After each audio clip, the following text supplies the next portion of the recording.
Welcome to NURS508 Advanced Research and Scholarly Inquiry for Advanced Nursing Practice. Literature Search Examining the Evidence is the title of our module this week. This week we're discussing how to perform a literature search. This is the second PowerPoint that addresses the logistics of performing a literature search. The first one addressed basic search how-tos, and this one discusses more advanced search techniques. Thanks again to our wonderful librarian, Terry Madden, for compiling this information. Most searches, what your problem is when you first start searching, you'll find out either you have way too many articles come up or way too few. So when a search is too broad, you can add limits to narrow your results, and when a search is too narrow, you can change your search in ways to broaden your search or use lateral searching methods to increase your search results. Methods to limit your search results.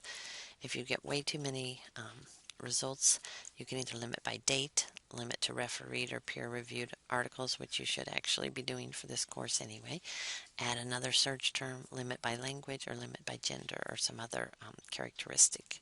We'll go over the how-tos on this. Limiting by date. Many databases will list search results from most recently published to oldest. Only use the most recent literature unless you're doing a historical review of the literature. When databases list articles by relevance instead of date, there's usually a way to limit by date. Typically, if you look at the left of your results, there's a way to slide to limit the number of years, and also on the right, there's a tab you can click on that will have them post the articles from newest to oldest. And also for this course, you should use only articles within the past 5 years unless it's a real seminal article. Refereed or peer-reviewed. Many databases such as CINAHL or Academic Search Premier give you an option on the basic search page to limit your search to peer-reviewed or refereed articles, and they're the top 10% of scholarly research journals, so limiting yourself to what is considered the best of the literature is something you should do, particularly for this course. Medline, Google Scholar, and ScienceDirect are among databases that don't allow you to limit to peer-reviewed, so that's some downsides to utilizing those search engines. Adding another search term. Adding a second search term to your search can help you narrow your results. To add a second search term, use the word and typically you have to capitalize the A and D, all caps, to connect the two terms.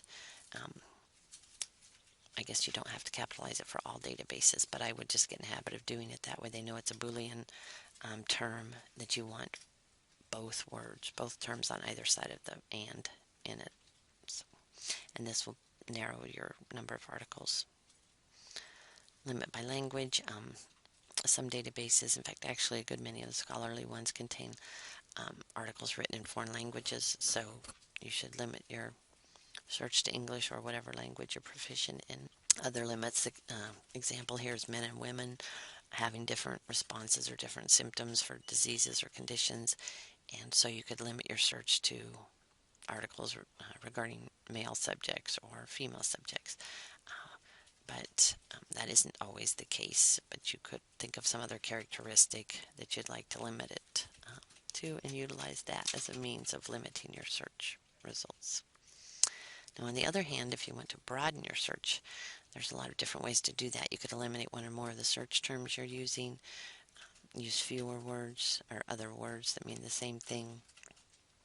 For example, here, that on a prescription drug, if you use the chemical name, the generic name, and the brand names with the word or, so then it doesn't, then you don't care which term, because there's some articles that are written utilizing obviously the chemical name, others using the generic name, and others using the brand name. So this way you'll get the articles for all of them.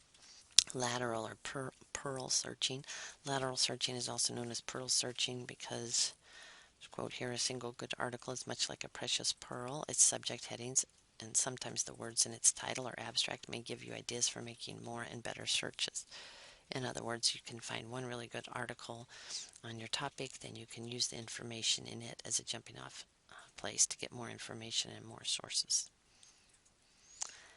How to do a lateral search. Several ways here. Looking at the bibliography or works cited page of the article. This is where I find a lot of good resources, see what the author of that article cited, and locate those resources and see if they're informative for your topic. You can also search by author, and you can also search by subject. So I'm searching from the bibliographies or works cited pages. It's just as I just explained. You look at each citation that they reference and look at the title and see if it's something that's applicable to your topic, and you could utilize that resource. The only thing about this, I would caution you to check the dates, because if an article's been published and is utilizing this source may be dated. Locating the source for books, search using the WorldCat local search box at the Albertsons Library homepage, or you can use the Boise State only catalog link listed under WorldCat local search box. Web pages, obviously, you just cut and paste the URL. Journal articles, you click on journal at the library homepage and then type the title of the journal into the search box. It will tell you which ones are available. Don't search for the article though, just click on the journal name, and if your article that you're looking for falls within those dates, then you can click on that. If you determine there is electronic access to the journal, then you click on the link after it shows the dates that are available. Then you can click on the volume that you want and go from there. If there isn't access, then you'll want to use interlibrary loan, but again, this takes time, so allow for that or don't utilize that source.